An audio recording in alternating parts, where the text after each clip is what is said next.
A'udzubillahi minasyaitonirrajim. Bismillahirrahmanirrahim. Teman-teman, di video ini saya ingin berikan tanggapan terhadap konflik yang terjadi antara pengusung atau pembantah nasab dari Habaib Alawi, yaitu antara Tauku Mudakori dan Gus Yusuf, atau siapa itu saya tidak tahu. Dan kalau kita perhatikan, memang statement-statement Tauku Mudakori ini ya berseberangan dengan Gus Yusuf dan juga terhadap Fuad Plerep. Saya pun berseberangan dengan mereka. Di antara orang-orang yang ilmiah membantah nasabnya para habaib, yaitu seperti Kiai Nur Ihya, seperti Profesor Manahem Ali, dan Kiai Imaduddin. Kalau mereka kan narasinya membantah dengan ilmiah. Tetapi kalau Gus Fuad dengan yang satunya itu, saya tidak tahu. Oke, tidak perlu panjang lebar. Coba kita simak seperti apa perdebatan mereka dan kita simpulkan mana di sini yang sebenarnya harus kita bela. Saya pribadi tidak membela siapa-siapa. Saya cuma membela pemikirannya dan fahamnya. Oke, mari kita simak langsung. Lah, zikir begitu memang zikir salah. Zikir apaan? Kentut zikir begitu. Aturan dari mana itu? Coba cari kitabnya. Pengen gua tahu. Ngomong baik, aliran gak jelas. Makanya mursyid kayak ente, mursyid Bahlul, begitu. Jibril, duit. Duit. Aduh, masih begitu baik. Udah tobat bang, udah bau tanah.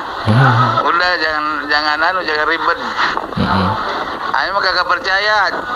Ente mursyid zikir. Oke, di situ Tauku Mudakori merespon video yang viral dulu itu mengenai seorang Gus yang minta ke Jibril turunkan duit yang begitu tuh. Saya pun juga membantah hal demikian, teman-teman. Saya juga pernah membahas video itu.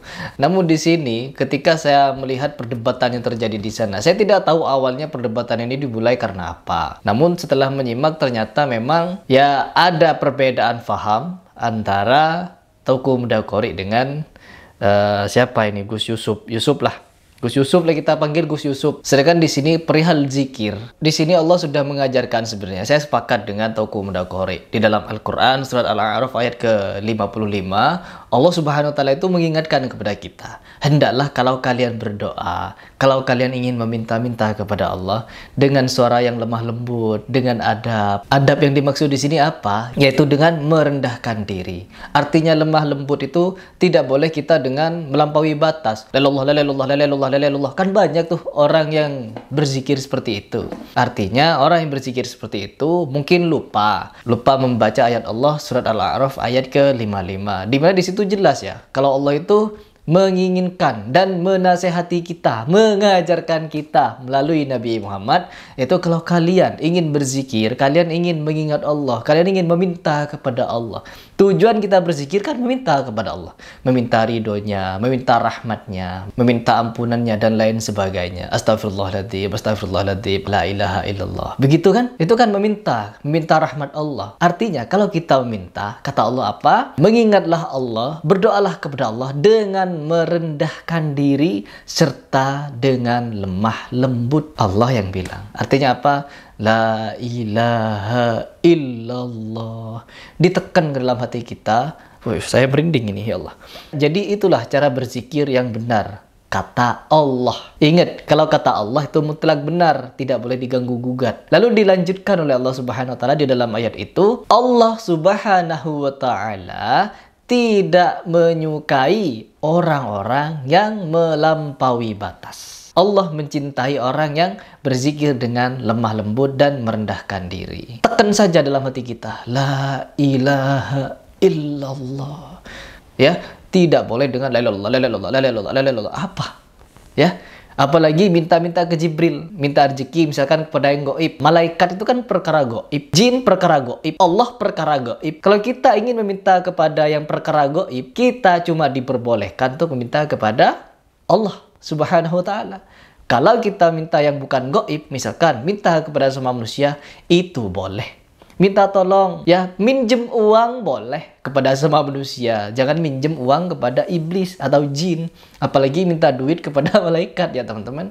Tidak boleh. Jadi di sini perihal ini saya sepakat dengan Tauku Mudakori. Ini harus diluruskan. dan harus disampaikan kalau cara kalian dalam berzikir itu kurang baik. Ingat, di sini saya bukan benci kepada kalian, tetapi saya mengingatkan begini cara berzikir. Bukan saya mengajari, Allah yang mengajari. Ya, Allah yang mengajari kalian semua melalui Al-Quran. Surat Al-A'raf ayat ke-55 ini.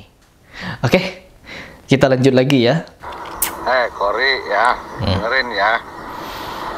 Gua ingatkan ke lu ya. Ingatkan. Jangan sekali lagi lu ngelecehkan dikir.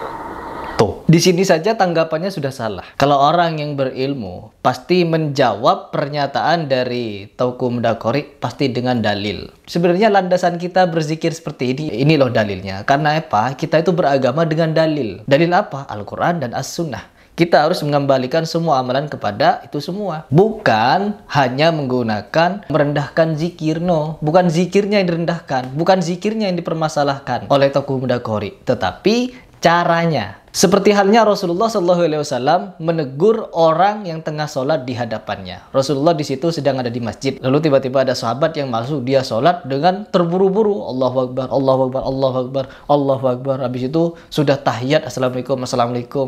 Habis itu selesai dari sholat, menghadap dia ke Rasul. Ditanya sama Rasulullah, apakah kamu telah sholat? Dijawab sama dia, sudah. Sesungguhnya engkau belum sholat. Kata Rasulullah, ketika melihat orang yang sholatnya terburu-buru. Habis itu disuruh ulang lagi. Ketika disuruh ulang-ulang seperti itu, dia tetap dengan tabiat sholatnya, yaitu buru-buru, Allahu Akbar, Allahu Akbar, Allahu Akbar, terus seperti itu. Sampai ketiga kalinya baru diajarkan oleh Rasulullah bagaimana cara sholat yang sebenarnya. Lalu dijelaskan di situ tata cara sholat. Sholat itu harus tumak nina, bacaannya harus tepat, rukun-rukunnya tidak boleh dikurangi, gerakannya jangan dirubah-rubah, jangan tergesa-gesa, dan lain sebagainya. Disitulah Rasulullah mengajarkan, teman-teman. Paham kan? Semoga kalian paham. Jadi kalau membantah pernyataan Tauku Mudakori harus dengan dalil sebenarnya. Karena apa? Ini sudah masuk bab zikir. Kita lanjut. Seperti apa tanggapan dari Gus Yusuf ini? Ya, lu ngomong la ilaha illallah, la ilaha illallah. Lu ledek-ledekin, lu lecehkan, lu hinakan, jangan ya. Jangan. Karena memang cara itu kata Allah Subhanahu wa taala itu melampaui batas, dan Allah tidak suka orang yang melampaui batas. Kata Allah apa? Kalau berzikir dengan lemah lembut dan merendahkan diri. Bagaimana kita merasa merendahkan diri dengan cara berzikir la ilaha illallah, la ilaha illallah, la ilaha illallah, la ilaha illallah. Sudah tergesa-gesa, tidak lemah lembut, dan tentunya kurang merendahkan diri. Oke, dengarkan lagi seperti apa penjelasan dari Gus ini. bukan apa, gua kasihan malu. Kasihan. Lu nanti berhadapan dengan orang Banten nanti. Loh. Dengan ahli-ahli tarekat orang Banten. Loh. Hati-hati lu. Gua minta lu. Tolong lu istighfar tobat. Cabut omongan lu ya. Oke. Jangan koledek orang yang berzikir seperti itu. La ilaha illallah, la ilaha illallah. Ya, menghinakan, jangan. Itu bukan menghina, Gus. Itu mengingatkan. Tentunya Gus tidak akan mendapatkan dalil di mana ada zikiran yang dipercepat. La ilaha illallah, la ilaha illallah, la ilaha illallah, la ilaha illallah. Tidak akan ada dalilnya. Baik dari Al-Hadis, baik dari Al-Quran. Tapi kalau seperti orang-orang yang kemarin-kemarin membela wali, pasti ada bikin-bikin sendiri. Dalilnya bikin-bikin sendiri. Ada tuh. Ketika dialog dengan saya, mereka menggunakan dalil-dalil bikinan sendiri. Dalil-dalil atau hadis yang tidak bersanad dengan Rasulullah. Dan dikatakan itu hadisnya sahih. Nyambung ke Rasulullah. Ada itu. Allah. Soalnya lu paling ngerti tentang dikir. Itu satu ciri, lu nggak ngerti tentang dikir. Loh. Harusnya kalau mengatakan orang tidak ngerti zikir, Anda, ya Gus ya, harus memaparkan alasan Anda, landasan Anda, dalil Anda di dalam berzikir seperti itu. Mungkin itu yang ingin saya kritiki. Kalau Tauku Mudakori, di bab ini saya sepakat. Kitab-kitab tasawuf, kitab dikir. Gua ingatkan sama lu ya, Kori ya. Ya. Lu nanti berhadapan dengan orang Banten. Dengan ahli-ahli terkait Banten. Bahaya lu nanti. Jangan main-main, tuh tobatlah. Mending minta maaf tuh gua. Duh. Ya. Daripada nanti kedengar sama yang lain orang Banten. Sebab lu ngomong itu didengarkan orang Banten loh. Sebab lu ngomong sama gua itu, gua loudspeaker di situ banyak orang. Iya. Ya, di rumah Angja itu banyak orang yang ngedengerin. Karena tinggal paparkan dalil, Gus. Ya. Kalau Gus merasa yakin dengan cara berzikir la ilaha illallah, la ilaha illallah, la ilaha illallah, Tinggal Gus paparkan dalilnya. Karena kalau kita beribadah tanpa dilandasi dalil, sama halnya kita mengada-ada di dalam bab berzikir ini. Tidak boleh, karena sudah masuk ke bab zikir. Kalian yang punya dalilnya mengenai zikir la ilaha illallah, boleh kalian komentar di bawah. Saya akan baca kok. Kalau kalian berkomentar yang menyertakan dalil. Dalilnya berzikir dengan cara cepat, ongguk-ongguk begini. Tinggal paparkan dalilnya. Ingat, dalilnya tidak boleh dari pendapat si fulan, tapi harus dilandaskan dengan Quran hadis yang sahih. Ya, ingat itu. Itu kata kuncinya. Landasannya harus dengan landasan Quran hadis sahih. Oke, teman-teman, jadi itu adalah perdebatan antara mereka yang membuat mereka tidak sepaham. Yang penting tujuannya tetap ya teman-teman, untuk membantah nasab secara ilmiah mengenai Ba'alawi. Yang penting itu tetap dengan tujuannya. Jangan sampai keluar dari jalur itu, ya, jangan sampai. Apalagi kemarin muncul video-video tentang mimpi-mimpi bertemu Rasulullah, itu tidak bisa dipakai. Ya, tidak boleh juga dipakai. Karena itu menyalahi dialog dengan menggunakan ilmiah. Oke teman-teman, mungkin itu saja yang ingin saya sampaikan di video ini. Ingat di sini mengenai pemahaman thoriqoh tadi, itu adalah nafsi-nafsi. Dan setiap amalan itu wajib untuk dilandaskan dengan dalil. Begitu dari saya.